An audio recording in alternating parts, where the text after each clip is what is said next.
অনুষ্ঠান বাড়িতে যে ঝিরিঝিরি মুচমুচে আলু ভাজাটা আমরা খেয়ে থাকি, ওটা কিভাবে বানায় সেটাই আজ আমরা দেখে নেব। নমস্কার, আপনারা এখন দেখছেন রান্না ভালোবাসি।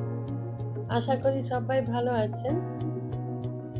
রান্না ভালোবাসিতে আরও একটা নতুন রেসিপি নিয়ে সবাইকে স্বাগত। আসুন তাহলে দেখে নেওয়া যাক ঝিরিঝিরি ক্রিস্পি আলু ভাজা। এই আলু ভাজা করার জন্য দুটো মিডিয়াম সাইজের একটু লম্বাটে আলু হলে বেশ ভালো হয়, লম্বা লম্বা ঝিরিঝিরি পিসগুলো হয়।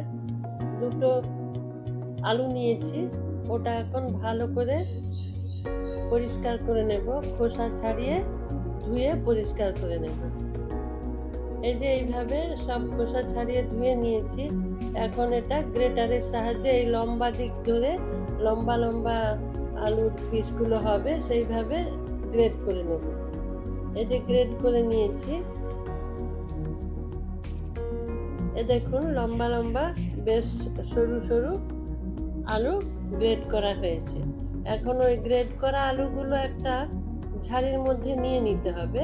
নিয়ে ওটা একটু সময় নিয়ে বেশ ভালো করে ধুতে হবে, যতক্ষণ পর্যন্ত আলু ধোয়া জলটা পরিষ্কার না হচ্ছে ততক্ষণ ভালো করে ধুয়ে নিতে হবে। আলু কাটার পর ধোয়ার সময় একটা লালচে জল বের হয়, সেই জলটা যতক্ষণ না পরিষ্কার হচ্ছে অতক্ষণ ধুয়ে নিতে হবে।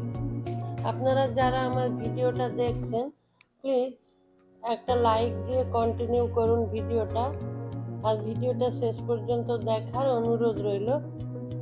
আলুটা এইভাবে হাত দিয়ে ভালো করে ধুয়ে নিতে হবে।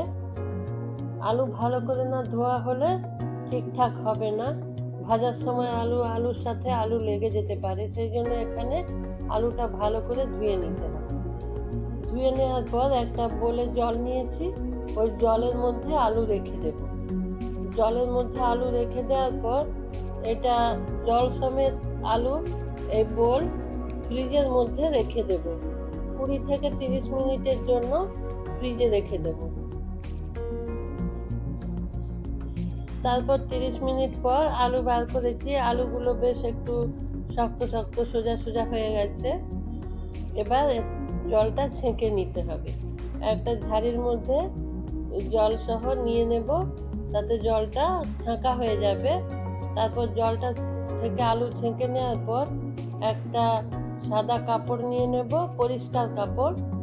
সেই পরিষ্কার কাপড়ের ওপর আলু রেখে দেব, একটু ছড়িয়ে দেব। এই কাপড়ের ওপর আলুটা নিয়ে আলু ভালো করে পুরো কাপড়টা জুড়ে ছড়িয়ে দেব। দিলে এই আলুর মধ্যে এক্সট্রা যে জল আছে ওটা এই কাপড়টার মধ্যে সোক করে নেবে। এইভাবে ছড়িয়ে নেব।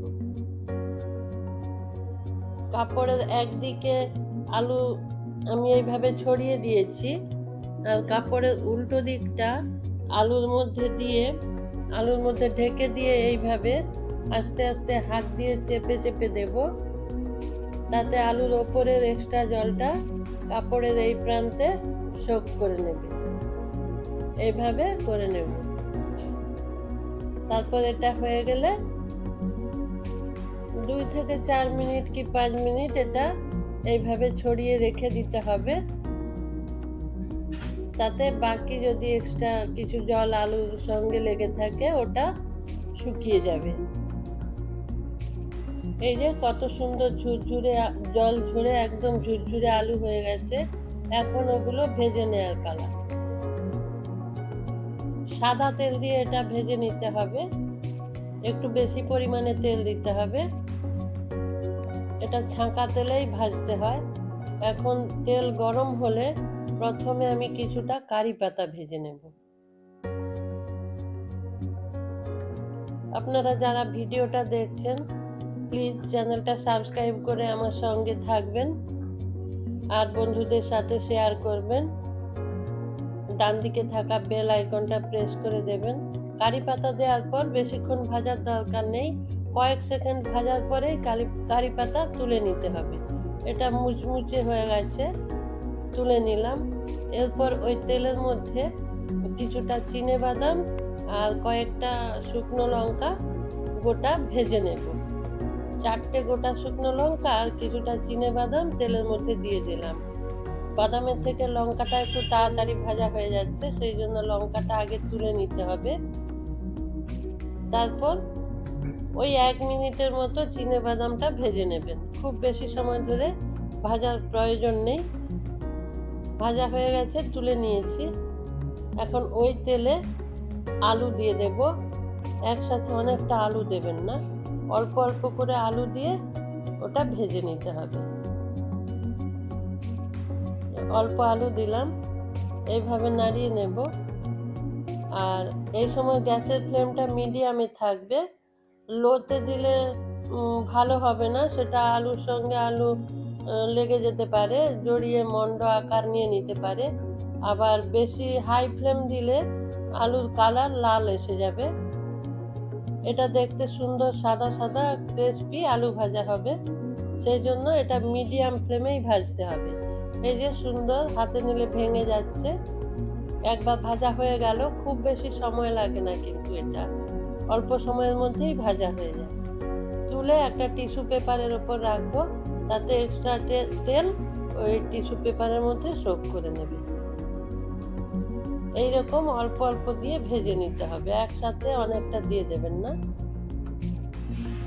আবারও একটু দিয়ে। এখানে একটা কথা বলে রাখি, এই রেসিপিতে নুনের ব্যবহার হবে না। আলুতে নুন দিলে এই যে মুড়মুড়ে ভাবটা এটা থাকবে না, আলু নেতিয়ে যাবে।